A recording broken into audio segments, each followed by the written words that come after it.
So listen, let's talk about a little Hamilton, brother. Shall we? Yes, we shall. You are so stupid. In the process of doing 8 shows a week, there's bound to be some lyrics that are lost, some steps that are missed. I hate you for this already. Okay. Come on. I see what it's, I see you're setting the tone now. Okay. All right. Let's go. Let's go. You know, a set piece that didn't quite happen the way it was supposed to happen, you know? There's a moment in Right Hand Man where George looks up and sees an incoming cannonball, and I'm supposed to yell incoming and then run upstage into a frozen tableau while Lynn comes on stage. I don't know what was going through my mind. I'm sure that I was just exhausted and, words, and nothing came out. All I could think about was yelling timber. Oh, no. Which is not the lyric. It is not the word to say at that moment. And I said, and then I just stopped talking. And, I told the story that day. I look over in the wings, and who else but Daniel Watts is standing right there in the wing, staring at me, trying to control the laughter that is about to burst forth from his mouth, from his face.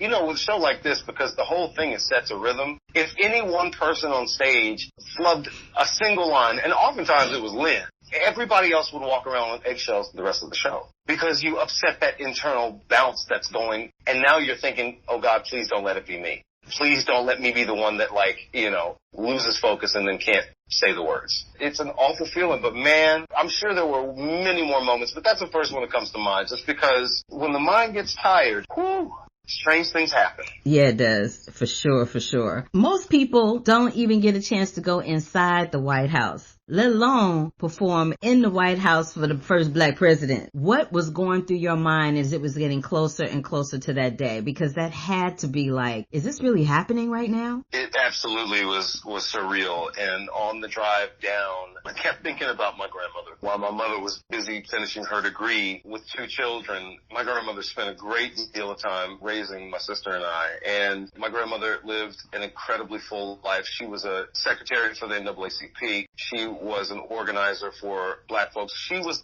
a business owner. She was the person that the entire black community came to when there was a problem, or when someone needed help, or when someone needed to get recommendation or reference, etc. She was that doll. She was. And I knew more about black history by the time I was 5 than most folks know by the time they get out of high school. And this is back in the, late 70s and early 80s, when that wasn't even being taught in schools, right? So I say all of that to set this up. I'm standing here singing this song about the first president and the experience of establishing something that would be a foundational part for our democracy, for the first black president who was about to leave office. And I look over my shoulder, and there's the Stewart portrait that's 12 feet tall of George Washington. And I thought to myself, I sing this song, and I thought to myself, man, Nana gave me permission to dream, and I know she prayed over me every day, and she dreamed for me, but she never could have imagined this moment. She never could have dreamt this moment. No, I don't think anybody could have dreamt that moment. No.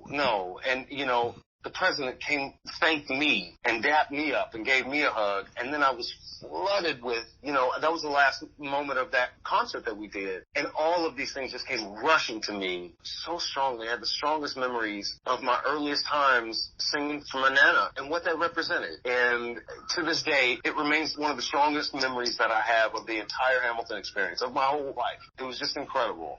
My great-grandkids will see that. And that means something to me. That is a moment that, most of the productions that are not filmed, fortunately this one is, and so there's even a context for being able to see what I did on stage, but more importantly, just being able to have those experiences and pass those on will hopefully inspire the next little brown boy coming from the middle of nowhere who has been taught and given permission to dream, but hasn't had that dream yet. That's beautiful. We're in the middle of a pandemic, yeah? Do you think that Hamilton being on Apple TV is going to set a precedence post-COVID-19 for future Broadway productions, and is this going to challenge the live theater experience?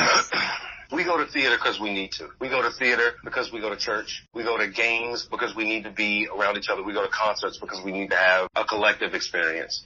There are countless number and reasons for wanting to just put a show up, film it, and then, and they call that a movie, right? But if it were so easy to do and if there wasn't a reason for holding the theater aloft and making sure that it was available to people. Theater producers would have found a way around it because they can only make a certain amount of money. You can only fill the number of seats that you got. I think the real reason why we go to this theater and that we crave these experiences, and as actors why we want to be a part of those things, is because the social contract that is at work when we all sit down together and we take a deep breath and the lights go down and we watch these artists in real time. It's church. It's the shared testimony, right? Everybody leaves the theater with the same ability to, or a similar experience that they then get to communicate to their own spirits, but to everyone else that they come into contact with. Theater edifies the human existence and the human spirit, which is why we've been doing it for centuries. My hope is that they find ways to expand the theater, right? Like, I think, if anything, Hamilton can expand the palette of what is possible and can push creators to create in other mediums as well. But theater is never going away. We have to have it. And we'll get to a place where it's safe to be in the same room together. And as soon as we do, then the light's going to come back on. The actor's going to be ready to get back on stage. And folks are going to be ready to sit in those seats and enjoy the experience of being a human being around other human beings. That was beautifully said. It's been such a pleasure to talk to you, brother. Hopefully we'll be able to do this in person one day. I love you so much. In the meantime, you stay safe. Love you right back. You too. Okay, bye. All right, bye.